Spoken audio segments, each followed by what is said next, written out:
Meenu TV.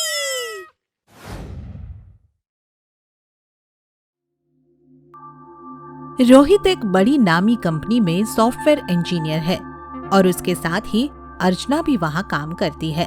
अर्चना भी software engineer है। अर्चना और रोहित एक शाम कॉफी पर मिलते हैं और बात करते हैं। अर्चना, मुझे लगता है कि अब हमें शादी कर लेनी चाहिए। हाँ रोहित, मेरे ऊपर भी पापा का प्रेशर है कि जल्दी शादी करो, लेकिन मुझे बस एक ही चिंता है और उसी से मैं डरती हूँ।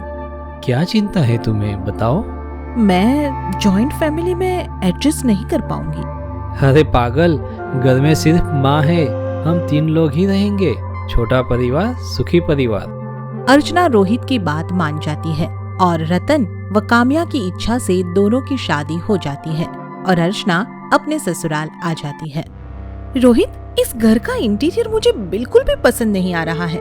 मुझे सबसे पहले इसको चेंज कराना है। ये माँ की पसंद है, हम इसे जल्दी चेंज नहीं कराएंगे।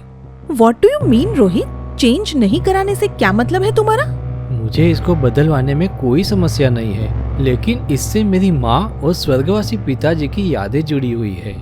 ओह रोहित, मैं सोच भी नहीं सकती थी कि तुम इतने रूढ़िवादी निकलोगे, इतने पढ़े लिखे गंवार निकलोगे। मैं ऑफिस जा रहा हूँ, तुम अभी तक तैयार नहीं हुई? नहीं, मैंने आज छुट्टी ली हुई है। रोहित अर्चना को छोड़कर चला जाता है। अर्चना पीछे एक इंटीरियर डिजाइनर को बुलाकर सारा घर चेंज कराने लगती है कि तभी काम्या आकर बोलती है, अर्चना बेटा, ये घर तुम्हारा ही है, तुम जो चाहे करो, लेकिन रोहित के पापा की ये तस्वीर यहाँ से मत हटाओ। माँ जी, आपको आइडिया भी है कि ये यहाँ कितनी गंदी लग रही है? खबरदार, यदि मेरे पति की फोटो को कुछ भी बोला तो। आय हाय, क्या बात है। ए बुढ़िया, कान खोलकर ध्यान से सुनो। ये घर मेरा और रोहित का है। यदि तुम्हें यहाँ रहना है तो हमारे इशारों पर नाच कर रहो, वरना जल्दी ही बाहर का रास्ता दिखा दूंगी।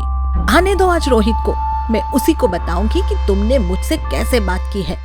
शाम को रोहित ऑफिस से आता है और अपने घर को पूरा बदला हुआ देखकर खुश हो जाता है। अरे वाह अर्चना, तुमने तो कमाल ही कर दिया। आज लग रहा है कि ये घर कितना खूबसूरत है, सच में बहुत सुंदर है।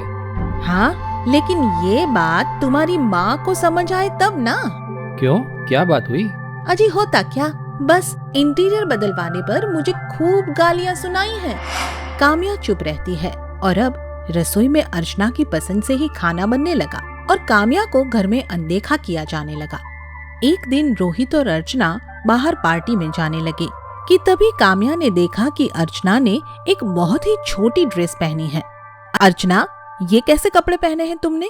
तुम ये पहनकर बाहर जाओगी? हाउ डेयर यू, तुम्हारी हिम्मत कैसे हुई मुझे रोकने टोकने की? तुम होती कौन हो?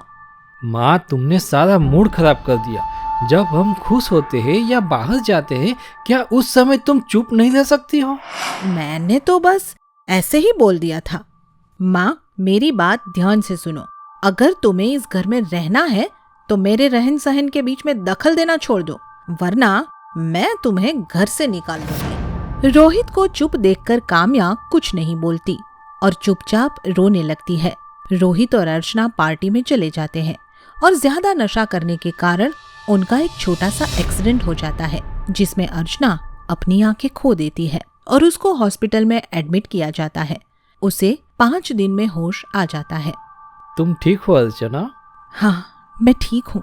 हमसे एक बड़ी गलती हो गई अर्चना, हम अपनी माँ का ख्याल नहीं रख पाए। उस बुढ़िया का नाम मत लो तो। उस दिन घर से निकलने से पहले उन्होंने ही रोका था और देखो जिसका नतीजा हमारा एक्सीडेंट हो गया। ऐसा बिल्कुल भी नहीं अर्चना, तुमने अपनी आंखें खो दी थी और माँ अपनी आंखें तुम्हें देकर हमेशा के लिए हमें छोड़कर चली गई है।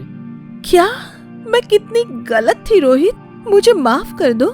माँ, वापस आ जाओ।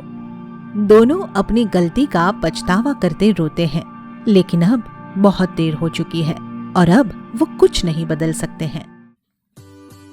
आगे की मजेदार स्टोरी के लिए चैनल को सब्सक्राइब करें और बेल आइकन प्रेस करना ना भूलें।